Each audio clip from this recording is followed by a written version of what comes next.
تعطیلات کی وجہ سے یہ درخواست ہم انٹرٹین نہیں کر سکتے، لیکن اگر ورکنگ آورز بھی ہوں اور تعطیلات بھی نہ ہوں تو پھر درخواست لینے سے انکار نہیں کیا جاتا۔ لیکن آج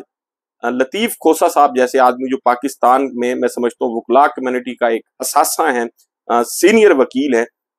ان کی درخواست جو ہے وہ بھی نہیں لی گئی۔ تو چیف جسٹس قاضی فائز عیسیٰ صاحب، میں یہ سمجھتا ہوں انتہائی میں یہ دیانتداری سے بات کروں کہ مجھے بطور وکیل تقریباً 20 سال ہو گئے پریکٹس کرتے ہوئے، پاکستان کی تاریخ میں شاید اتنا متنازع چیف جسٹس آج تک نہ آئے۔ جتنی قانون اور آئین کی دھجیاں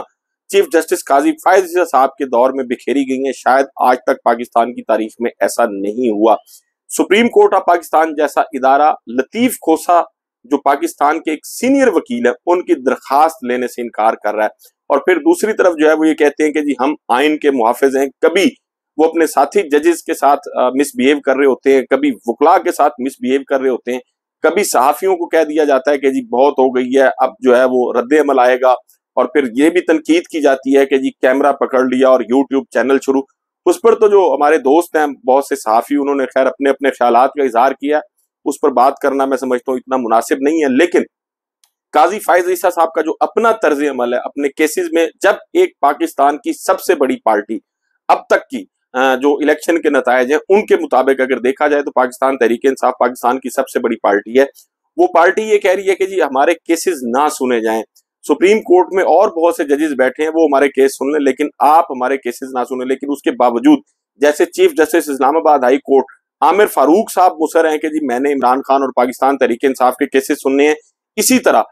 جو ہے وہ چیف جسٹس قاضی فائز عیسیٰ صاحب جو ہیں وہ بھی مصر ہیں کہ جی میں نے بھی یہ کیسز سننے ہیں۔ تو اعتراض اور عدم اعتماد کے باوجود وہ کیسز کی سماعت سے بھی باز نہیں آ رہے۔ میں سمجھتا ہوں یہ سپریم کورٹ جیسے ادارے میں بیٹھا ہوا چیف جسٹس اس کے عہدے کے یہ شایان شان نہیں ہے کہ اس پر اعتراض بھی ہو، اس پر عدم اعتماد بھی کیا جائے، لیکن وہ پھر بھی کیس سننے پر جو ہے وہ اصرار کرے۔ بہرحال یہ چونکہ چیف جسٹس قاضی فائز عیسیٰ صاحب جو ہے یہ ان کا اپنا ایک طرز عمل ہے اور میں کیا کہہ سکتا ہوں اس بارے میں، لیکن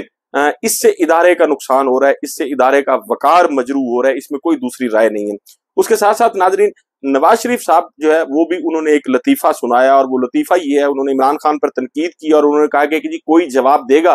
کہ عمران خان کس طرح پاور میں آئے، یہ سب باتیں سوچنی چاہیے، میں اقتدار کا خواہش مند انسان نہیں ہوں، پلیز آپ سے درخواست کرتا ہوں کہ ان لوگوں کے دھوکے میں نہ آئیں، یہ ناقابل معافی لوگ ہیں۔ مریم نواز نے آتے ہی آٹے کی قیمت کم کی، روٹی کی قیمت کم کی، میرے دور میں غریبوں کا بل 1600 روپے آتا تھا اور اب وہی بل جو ہے وہ 18,000 روپے آ رہا ہے۔ میں آج بھی پوچھتا ہوں کہ مجھے کیوں نکالا، میں نے تو IMF کو ہاتھ ہلا کر خدا حافظ کہا تھا۔ نواز شریف صاحب یہ سوال کر رہے ہیں کہ کوئی جواب دے گا کہ عمران خان کس طرح پاور میں آئے۔ عمران خان تو ووٹ لے کر پاور میں آئے تھے، لیکن آپ کس طرح پاور میں آئے تھے؟ جنرل جیلانی، ضیاء الحق کی کابینہ، وہ ساری چیزیں پتہ نہیں آپ کیوں بھول جاتے ہیں۔ اور پھر یہ کہا گیا کہ جی میرے دور میں غریبوں کا بل آتا تھا، تو اب گزشتہ 2-2.5 سال سے آپ ہی کی حکومت ہے،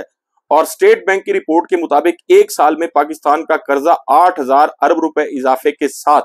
84,907 ارب تک پہنچ گیا ہے، جو کہ مجموعی قومی پیداوار کا 80.1% ہے۔ یہ میں نہیں کہہ رہا، یہ اسٹیٹ بینک آف پاکستان کہہ رہا ہے۔ تو یہ یا تو شہباز شریف صاحب سے پوچھا جائے یا ان وزیروں سے پوچھا جائے کہ یہ 8,000 ارب روپے ایک سال میں قرضہ جو ہے یہ کیسے لے لیا گیا ہے۔ ان سوالوں کا جواب جو ہے وہ یقیناً پوچھنا چاہیے ان کو اپنے بھائی سے، شہباز شریف صاحب سے جو وزیر اعظم ہے۔ اور جہاں تک یہ اس بات کا تعلق ہے کہ یہ ناقابل معافی لوگ ہیں، اس میں کوئی شک نہیں کہ عمران خان ناقابل معافی ہے۔ ناقابل معافی اس لیے کہ اس نے ملک کی بند صنعتیں چلا دی تھیں، اس نے غریبوں کو 14,000 روپے تک جو ہے وہ شناختی کارڈ پر دیے تھے۔ عمران خان کے دور میں لوگوں کا چولہا جو ہے وہ جل رہا تھا، عمران خان کے دور میں لوگوں کو روزگار مل رہا تھا،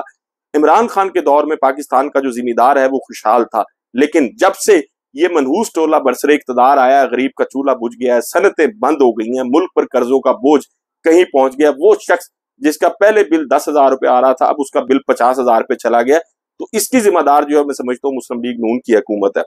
بہرحال ان سوالوں کا جواب ایک وقت آئے گا جب مسلم لیگ نون کو دینا پڑے گا۔ اس کے ساتھ ساتھ ناظرین، عمران خان صاحب نے ایک اور اسلام آباد ہائی کورٹ میں بڑی اہم درخواست جو ہے وہ دائر کر دی ہے۔ 190 ملین پاؤنڈ کیس زیر سماعت ہے۔ اس 190 ملین پاؤنڈ کیس میں پہلے شاید ایک انکوائری کی گئی تھی جس میں اس کیس کو بند کرنے کی سفارش کی گئی تھی۔ تو عمران خان صاحب نے اس انکوائری کی رپورٹ کے لیے درخواست دی تھی جو ماتحت عدالت یعنی جس عدالت میں یہ کیس چل رہا ہے اس نے خارج کر دی تھی، لیکن اب عمران خان صاحب نے اسلام آباد ہائی کورٹ میں ایک پیٹیشن دائر کیا اور اس میں یہ کہا ہے کہ جی 190 ملین پاؤنڈ کیس بند کرنے کے نیب کے 2020 کے فیصلے کی کاپی فراہم کی جائے، اور یہ بھی کہا ہے کہ جی اس درخواست میں انہوں نے کہ یہ ٹرائل جو ہے جب تک اس درخواست کا فیصلہ نہیں ہوتا اس وقت تک یہ زیر التوا ٹرائل جو ہے یہ بھی روکا جائے، یعنی ٹرائل روکنے کی بھی استدعا کی ہے۔ اب یہ معاملہ چونکہ اسلام آباد ہائی کورٹ میں زیر سماعت ہے، اور اسلام آباد ہائی کورٹ کے چیف جسٹس عامر فاروق صاحب عمران خان کے کیسز میں کیا کرتے ہیں آپ کو بھی پتا ہے، مجھے بھی پتا ہے، لیکن اگر قانون اور آئین کو سامنے رکھا جائے تو ایک ایسی انکوائری جو پہلے ایک معاملے میں ہو چکی ہے اور اس انکوائری کے نتیجے میں ایک کیس کو بند کرنے کی سفارش کی گئی ہے، اگر کوئی ملزم اس کی وہ جو سفارش کی گئی تھی یا وہ جو انکوائری رپورٹ تھی اس کی کاپی طلب کرتا ہے تو یہ اس کا آئینی اور قانونی حق ہے، جس سے ایک جو احتساب عدالت ہے اس نے عمران خان کو محروم کیا۔ لیکن اب چونکہ یہ معاملہ ہائی کورٹ میں آ گیا، امید یہ ہے کہ عمران خان صاحب کی درخواست پر کوئی ایسا آرڈر ہوگا جس سے ایک تو انہیں فیصلے کی کاپی بھی مل سکے اور دوسرا جو ہے اس وقت تک شاید اس پر سٹے بھی کر دیا جائے۔ ناظرین، یہ معاملات ایسی ہیں چونکہ جو عدالتوں میں زیر سماعت ہیں ان پر زیادہ لگ کشائی مناسب نہیں ہے۔ اب چونکہ اسلام آباد ہائی کورٹ نے اس کا فیصلہ کرنا ہے، اگر آئین اور قانون کو دیکھا جائے تو بہرحال یہ ملزم کا حق ہوتا ہے اور کسی ملزم کو اس کا حق دیا جانا میں سمجھتا ہوں تقاضۂ انصاف ہے۔ آپ سے ملاقات ہوگی اگلی ویڈیو میں، اپنا اور اپنے ارد گرد کے لوگوں کا بہت خیال رکھیے گا۔ اللہ حافظ۔